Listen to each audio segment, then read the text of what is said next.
राधे राधे प्यारे भक्तों, जय शिव शंकर, जय माँ पार्वती। प्रिय भक्तों, भगवान शिव और माँ पार्वती की कृपा सदा आप और आपके परिवारजनों पर बनी रहे। आप सभी का दिन शुभ और मंगलमय हो। आज हम प्रस्पान करेंगे वैशाख सोम प्रदोष व्रत कथा। वैशाख माह का दूसरा प्रदोष व्रत बहुत ही खास माना जा रहा है, क्योंकि इस दिन सोमवार भी है। भोले भंडारी को प्रसन्न करने के लिए सोमवार के अलावा प्रदोष व्रत और मासिक शिवरात्रि का व्रत बहुत ही महत्वपूर्ण माना जाता है। प्रदोष व्रत हर महीने के कृष्ण पक्ष और शुक्ल पक्ष दोनों त्रयोदशी को रखा जाता है। त्रयोदशी तिथि के स्वामी शिव हैं। वैशाख माह का दूसरा प्रदोष व्रत बहुत ही खास माना जा रहा है, क्योंकि इस दिन सोमवार भी है। ऐसे में व्रती को शिव साधना का उत्तम फल प्राप्त होगा। सोम प्रदोष व्रत के प्रभाव से वैवाहिक जीवन में सुख शांति, संतान प्राप्ति और धन लाभ होता है। सोम प्रदोष व्रत पूजा कथा में बताया गया है कि सोमवार के दिन जब त्रयोदशी तिथि लगती है तो उसे सोम प्रदोष व्रत कहते हैं। धार्मिक मान्यताओं के अनुसार शिव जी को सोम प्रदोष व्रत करने वाले भक्त अति प्रिय होते हैं। इस व्रत को रखकर जो व्रती प्रदोष काल में शिव जी की पूजा और कथा सुनते हैं, उनकी विपत्ति को शिव जी जरूर हर लेते हैं। तो अब आप सभी लोग रसपान कीजिएगा सोम प्रदोष व्रत कथा। सोम प्रदोष व्रत कथा सुनने से पहले आप सभी को शिव महिमा की, शिव भक्त की एक छोटी सी कहानी सुनाने जा रही हूँ। उसे सुनने के बाद आप सोम प्रदोष व्रत कथा सुनिएगा। एक नगर में भगवान शिव का एक वैभव मंदिर था, जहाँ हर वर्ष दूर दूर से भक्तजन शिव जी के दर्शन के लिए आते रहते थे। दूर दूर से कांवर लेकर भगवान शिव को जल अभिषेक कराने आए हुए थे। मंदिर का परिसर भक्तों की भीड़ से भरा हुआ था। तभी अचानक आकाश में बिजलियां हुई और सोने का एक थाल उतरा। उसी के साथ एक भविष्यवाणी हुई कि जो कोई भगवान शंकर का सच्चा भक्त और प्रेमी होगा, उसी को यह थाल मिलेगा। मंदिर के परिसर में उपस्थित सभी लोगों ने यह भविष्यवाणी सुनी। धीरे धीरे सभी इकट्ठे हो गए। जो लोग मंदिर की व्यवस्थाएं देखते थे, उन्हें तो पूरा विश्वास था कि यह थाल हमें ही मिलेगा, इसलिए वह सबसे आगे जाकर खड़े हो गए। सबसे पहले एक पंडित जी आए और बोले, देखो, मैं प्रतिदिन महादेव का अभिषेक करता हूँ। अंत में ही भोलेनाथ का सबसे निकट व्रती प्रेमी और भक्त हूँ, इसलिए थाल मुझे मिलना चाहिए। इतना कहकर पंडित जी ने थाल उठाया। जैसे ही पंडित जी ने थाल उठाया, थाल पीतल का हो गया। यह देखकर पंडित जी बड़े लज्जित हुए। उन्होंने थाल यथा स्थान पर रखे और वहां से निकल गए। इसी प्रकार वहां उपस्थित सभी पंडितों ने खुद को आजमाया, लेकिन शायद उनमें से कोई भी सच्चा भक्त नहीं था। उन्हें भी थाल यथा स्थान पर रखकर जाना ही पड़ा। उसके बाद उस नगर के राजा का आगमन हुआ। राजा सब लोगों से आगे चले आए और बोले, मैंने महादेव के मंदिर में बड़ी भारी दान दक्षिणा दी है, इसलिए यह थाल मुझे मिलनी चाहिए। इतना कहकर राजा सबसे आगे बढ़े और थाल उठाए। जैसे ही राजा ने थाल उठाया, थाल तांबे का हो गया। यह देखकर महाराजा भी लज्जित हुए और थाल यथा स्थान पर रखकर एक तरफ खड़े हो गए।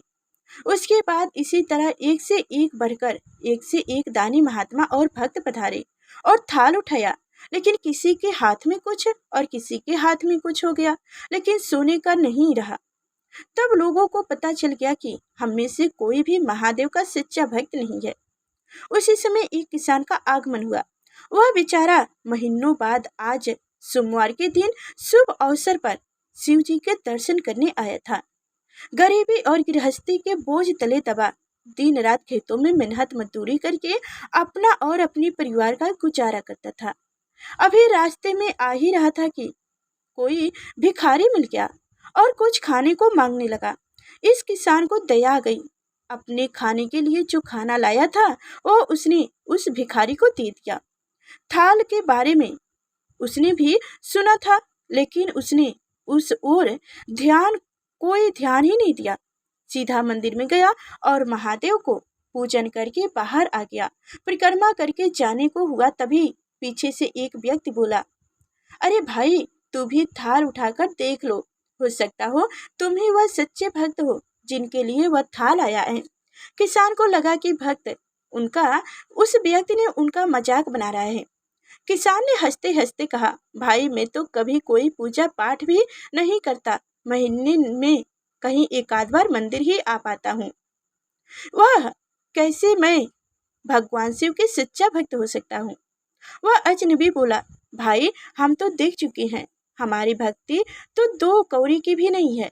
अब तुम भी अपना हाथ लगाकर देख लो, सोने का थाल मिले ना मिले, किंतु पता तो चल जाएगा कि तुम्हारी भक्ति में कितनी सच्चाई है। लोगों के बहुत आग्रह करने पर आखिर उस भोले भाले किसान ने जाकर हाथ उठाकर ही वह थाल उठाया। जैसे ही उसने थाल उठाया, लोगों को आश्चर्य का ठिकाना नहीं रहा। सोने का थाल रोशनी से चमचमाने लगा। यह देख सब लोगों में खुशहाली की लहर दौड़ गई। सभी लोग उनके जय जयकार करने लगे और पूछने लगे कि भाई तुम ही सच्चे भक्त हो, आप हमें भी बता दो कि कैसे भक्ति करते हो जिससे महादेव तुमसे इतने प्रसन्न हैं।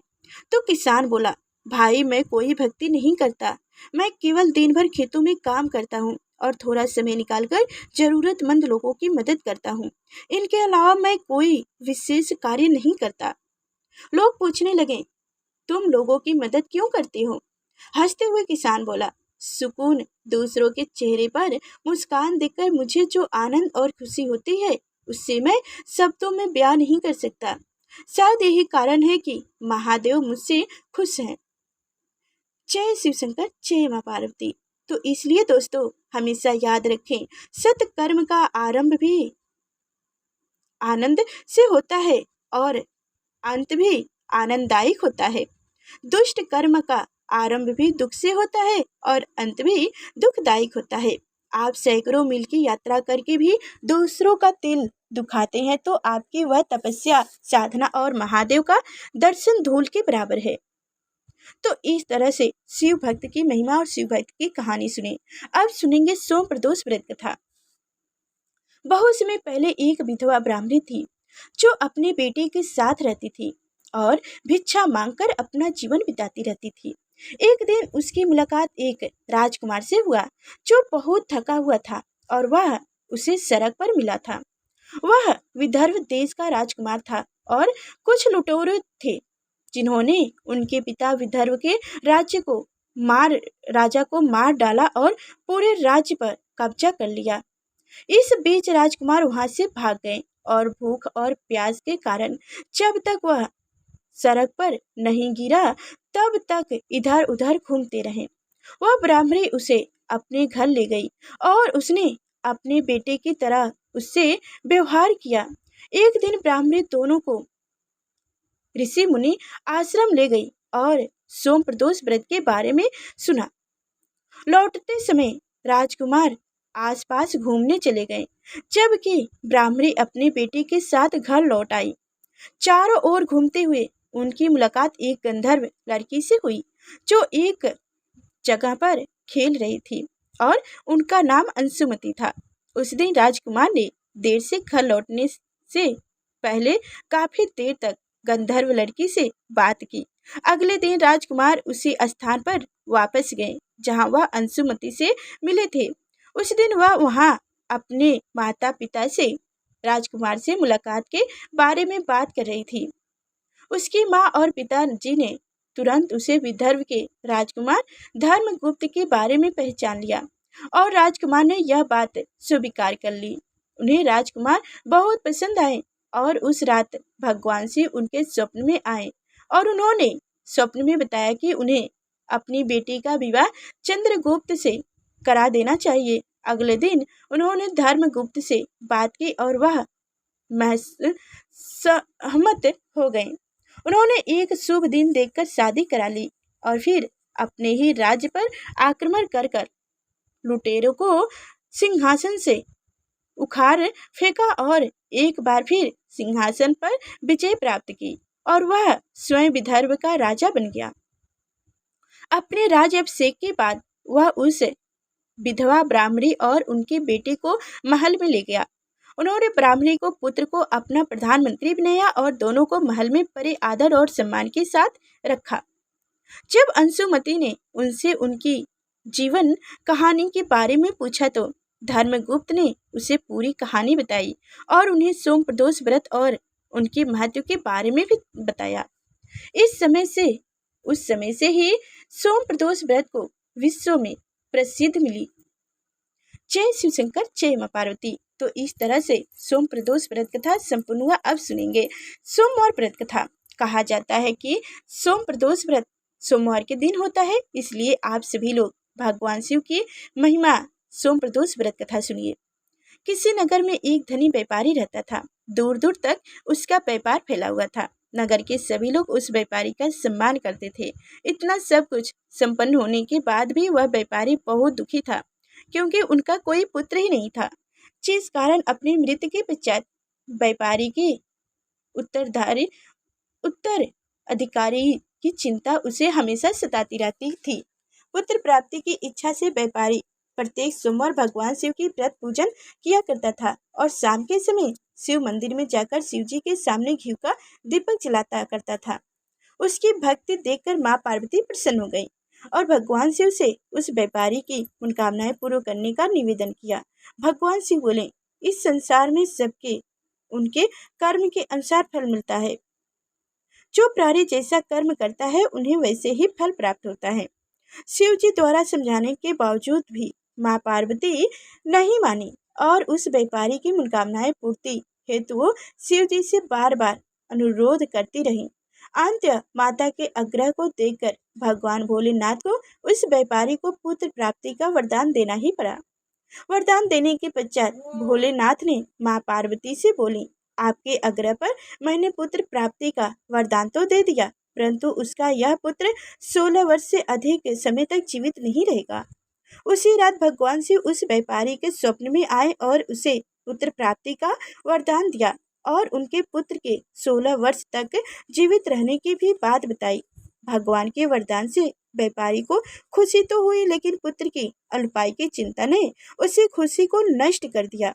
व्यापारी पहले की तरह सोमवार के दिन भगवान शिव का विधिवत व्रत करता रहा। कुछ महीने के बाद उनके घर एक अति सुंदर बालक ने जन्म लिया और घर में खुशियां ही खुशियां भर गई।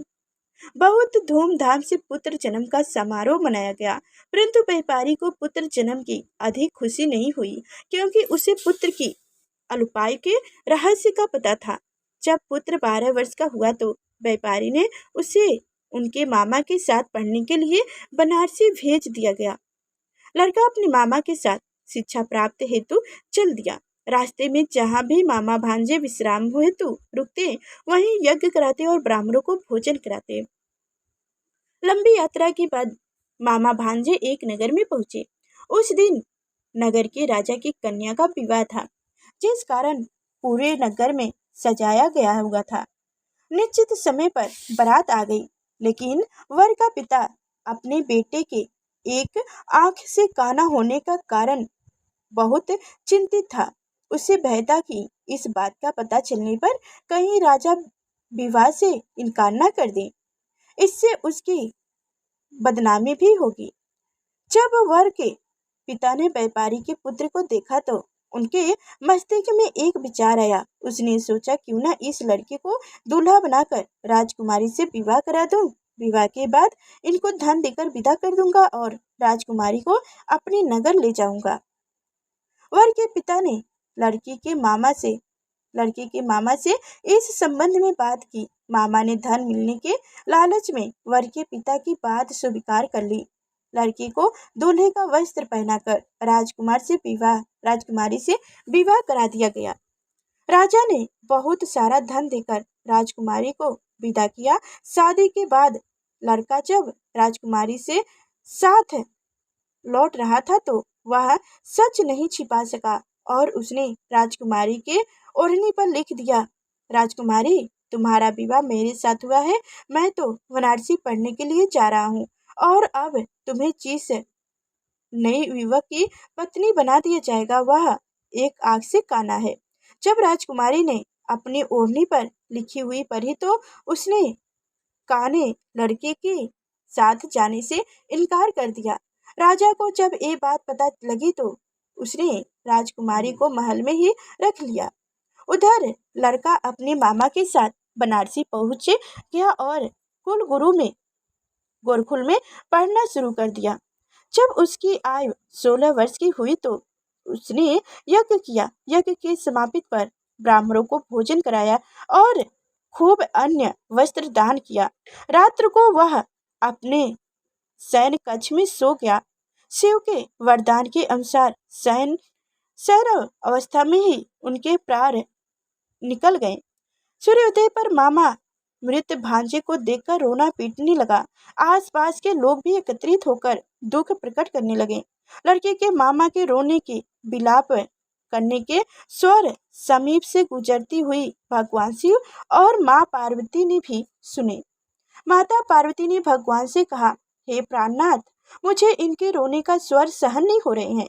आप इस व्यक्ति के कष्ट को अवश्य दूर करें। भगवान शिव ने माता पार्वती के साथ अदृश्य आदेश रूप में समीप जाकर देखे तो भोलेनाथ माता पार्वती से बोले, ये तो उसी व्यापारी का पुत्र है जिसे मैंने 16 वर्ष की आयु का वरदान दिया था। इनकी आयु पूरी हो गई है। माता पार्वती ने फिर भगवान शिव से निवेदन कर उस बालक को जीवन दान देने का आग्रह की। माता पार्वती के आग्रह पर भगवान शिव ने उस लड़की को जीवन होने का वरदान दिया और कुछ ही पल में वह जीवित होकर उठ बैठा। शिक्षा समाप्त करके लड़का मामा के साथ अपने नगर को ओर चल दिया। दोनों चलते हुए उसी नगर में पहुंचे जहां उनका विवाह हुआ था। उस नगर में भी यज्ञ का आयोजन किया। समीप से गुजरते हुए नगर के राजा ने यज्ञ का आयोजन देखा और उसने तुरंत ही लड़की और उनके मामा को पहचान लिया। यज्ञ के समाप्त होने पर राजा का मामा लड़की को महल में ले गया और कुछ दिनों तक उन्हें महल में रखा। उसके बाद बहुत सा धन वस्त्र आदि देकर राजकुमारी के साथ विदा कर दिया। इधर भूखे प्यासे रहकर व्यापारी और उनकी पत्नी बेटे की प्रतीक्षा कर रहे थे।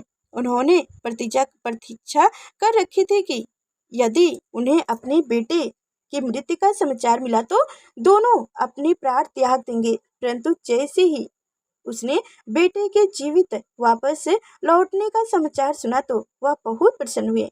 वह अपनी पत्नी और मित्रों के साथ नगर के द्वार पर पहुंचे।